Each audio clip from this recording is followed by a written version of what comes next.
Hello, Trà Vinh xin chào các bạn. Hôm nay thì mình chia sẻ cái công thức bánh lúa, hay là một cái tên dân dã hơn là bánh bông lúa. Bánh đúc đậu xanh, ăn cùng với nước cốt dừa. Phần bột thì nó mềm mềm dẻo dẻo nè, hòa cùng với nước cốt dừa béo ngậy thơm ngon. Ăn nó dẻo dẻo rất là ngon luôn. Thì mời các bạn cùng vào bếp để thực hiện món bánh ngon này với mình nha.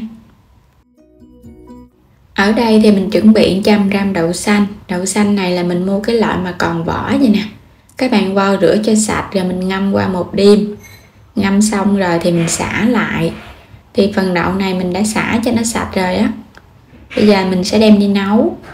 Cho hết toàn bộ đậu vô trong nồi.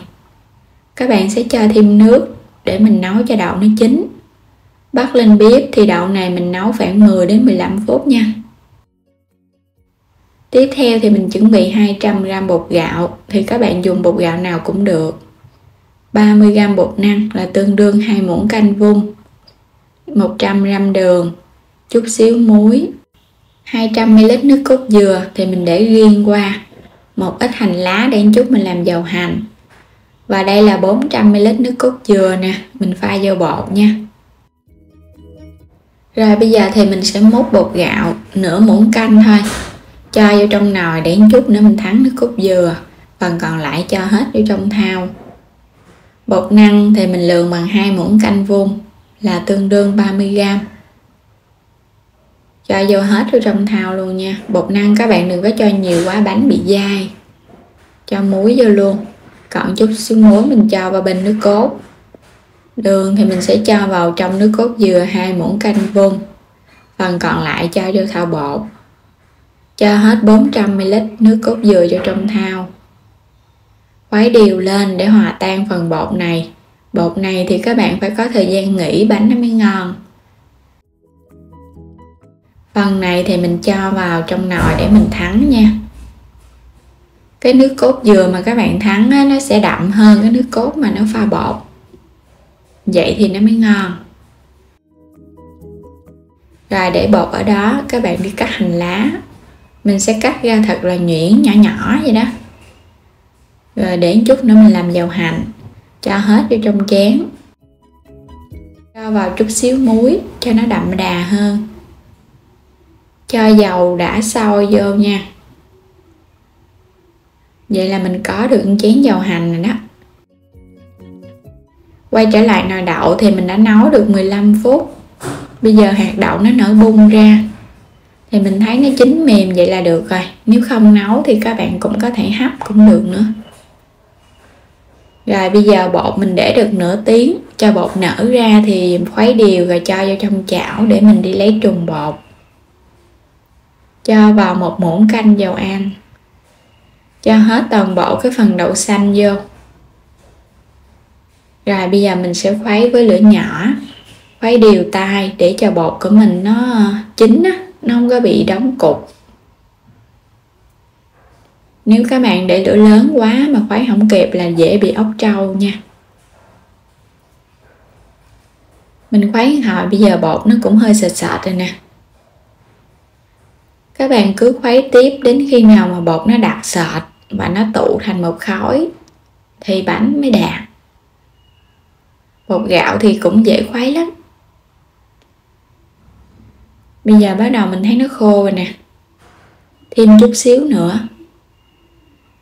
Cho nó tụ thành một khối vậy nè, không thấy bột ướt nữa là được. Rồi bây giờ mình tắt bếp luôn nha, hết bột nước rồi nè. Cho nó ra mặt phẳng, mình sẽ nhồi sơ bột này để cho bánh của mình dẻo hơn. Mình nhồi sơ qua cho bột nó tụ thành một khối và nó dẻo mịn là được à.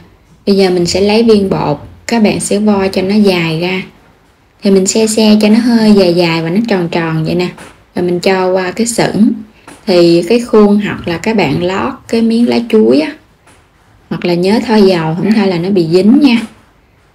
Mình sẽ lăn ra cái mặt phẳng. Thì mình thấy cái mặt phẳng á làm cho cái bánh nó bên ngoài nó bóng ngon hơn. Làm xong hết rồi thì mình chất chung vô. Thì tổng cộng là mình làm được 18 cái bánh á. Bây giờ sẽ cho bánh vô trong nồi để hấp, bắt sẵn nước sôi luôn. Mình sẽ hấp Bánh này trong vòng 15 phút nha, hấp với lửa vừa. Trong thời gian đó thì mình bắt cái nồi nước cốt dừa lên để thắng và để lửa nhỏ. Mình khuấy đều, nước cốt nó lên hơi nè, cho nó chín kỹ. Khi mà mình thấy nước cốt nó sệt lại, đó, vậy là ngon rồi các bạn ha. Nước cốt nó đục vậy là nó mới béo nè. Rồi mình tắt bếp luôn, nước cốt rất là vừa. Quay trở lại nồi bánh thì mình hấp được 15 phút. Các bạn kiểm tra thấy bánh nó trong á, là nó chín rồi. Còn nếu nó còn đục là nó chưa chín nha. Mình lấy bánh ra. Bánh này thì các bạn ăn nóng hay là ăn nguội gì nó cũng mềm ngon, nó không có bị cứng. Cho nước cốt dừa ra. Nước cốt dừa mà các bạn làm đậm á, thì ăn nó béo. Cho vào thêm chút xíu mè rang nữa. Cắt những cái bánh này ra nhỏ nhỏ ha. Nhìn y như là cái bông lúa vậy đó.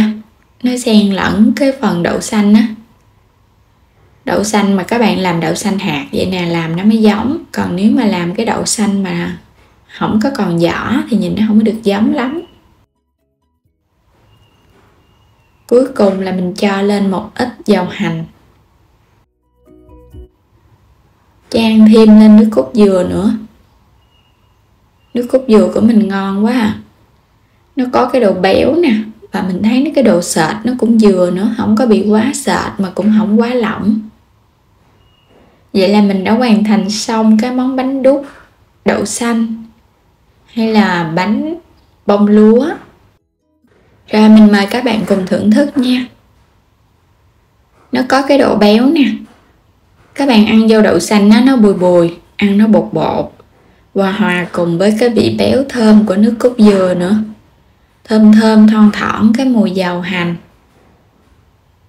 Bột thì nó mềm mềm nha, nó không có bị cứng. Hấp dẫn quá, vừa lạ miệng vừa ngon nữa. Có cái độ dai mềm nè. Thì cái bánh này mình để qua ngày hôm sau ăn vẫn ngon luôn á. Nó không có bị cứng đâu. Và trong cái bánh á, thì mình cũng có pha nước cốt dừa, cho nên là cái bánh nó cũng có cái độ béo sẵn. Thì tăng thêm độ béo á, thì các bạn chấm thêm nước cốt dừa nữa. Còn nếu không thì mình ăn không vậy cũng ngon luôn. Nó cũng có vị ngọt và vị béo sẵn ở trong á. Và đến đây á, thì mình chúc các bạn ngon miệng với món bánh đúc đậu xanh hay là bánh bông lúa. Cảm ơn các bạn đã theo dõi hết video của mình. Vui lòng đăng ký kênh để nhận những video mỗi ngày. Like và chia sẻ các video ủng hộ kênh của mình nữa nha. Xin chào tạm biệt và hẹn gặp lại trong những video tiếp theo.